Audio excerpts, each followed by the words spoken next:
Welcome back. Now, joining us live now is Liberal MP Tim Wilson. Tim Wilson, thank you for your time. Now, there's been a bit of a stoush about people accessing their superannuation early. We've had Stephen Jones on this morning saying that the government's been giving bad advice on this, that people shouldn't be accessing it unless they're under extreme duress. Do you agree?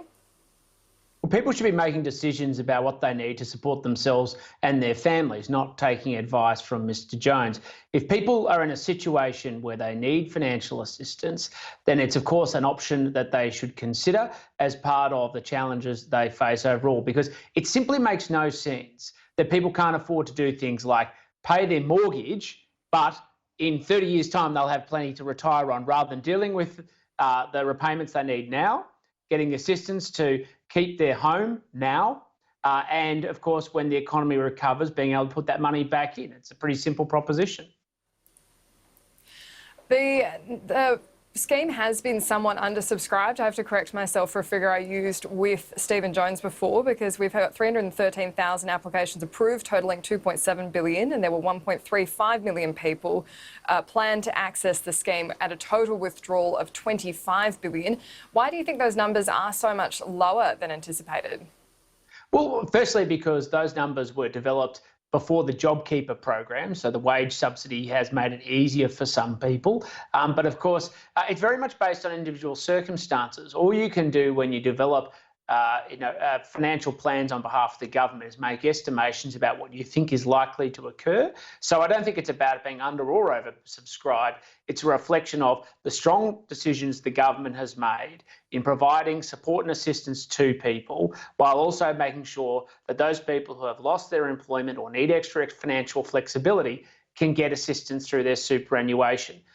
And that's why the hyperbolic statements of Mr. Jones, frankly, are absurd, because he is obsessing about these issues and constraining the choices Australians need during this difficult time to support themselves and their family and do basic things like keep their homes.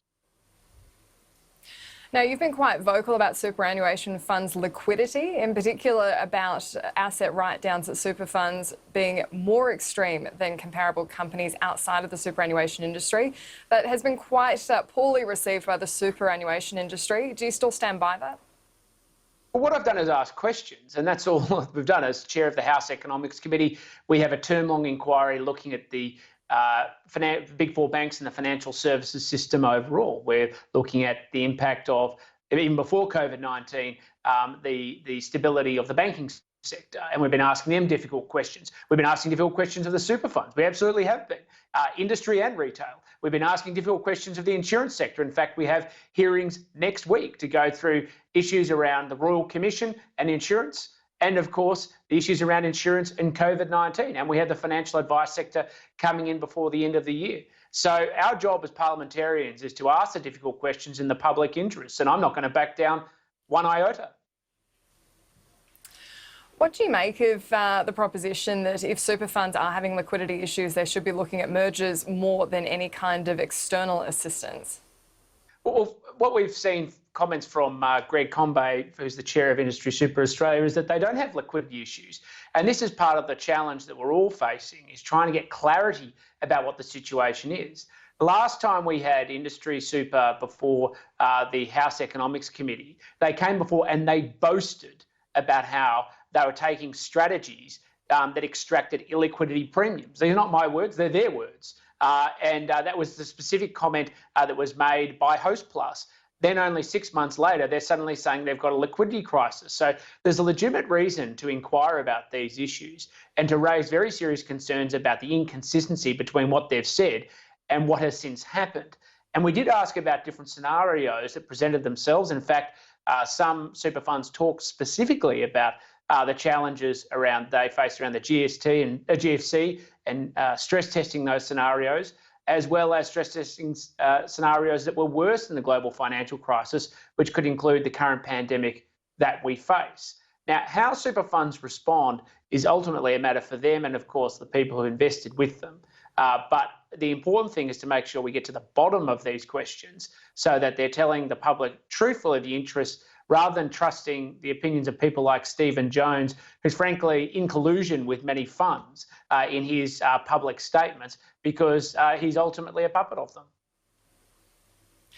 Now, if I can ask you about the comments of the Reserve Bank Governor yesterday about tax reform, you more than anyone in the coalition spearheaded the campaign to protect franking credits in the lead up to the last election. Do you think the government should rule out any changes to franking credits in the wash up from dealing with the coronavirus pandemic?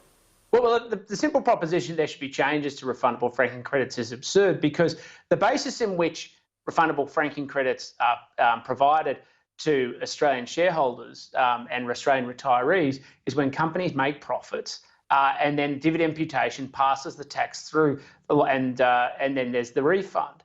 Many companies this year, frankly, are going to struggle to make a profit. I think that's a pretty obvious statement of fact, and I think that reflects in the share market prices. So I don't even see why this is a conversation. This is just the Labor Party continuing to prosecute an argument they lost at the last election when they wouldn't accept more than 1 million Australians would dramatically lose their income if there was an election of a Labor government, and don't understand the complexities of the tax system. So they keep making this basic error. And if I can ask, you'll be chairing the Economics Committee public hearings next week, and you'll be covering a lot of issues about insurance. Now, plenty of people have experienced the fact that the coronavirus pandemic isn't really covered by a lot of insurance policies, that it's considered an act of God in some instances, or just simply not covered. Is this something you'll be prosecuting?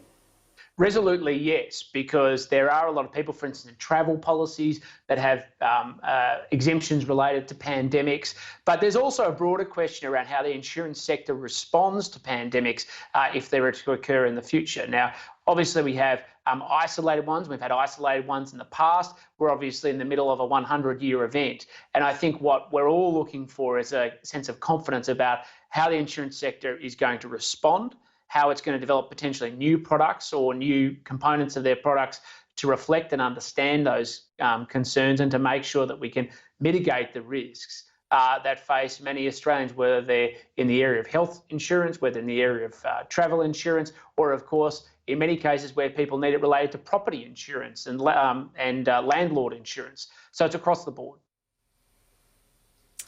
Liberal MP Tim Wilson, thank you for your time. Thank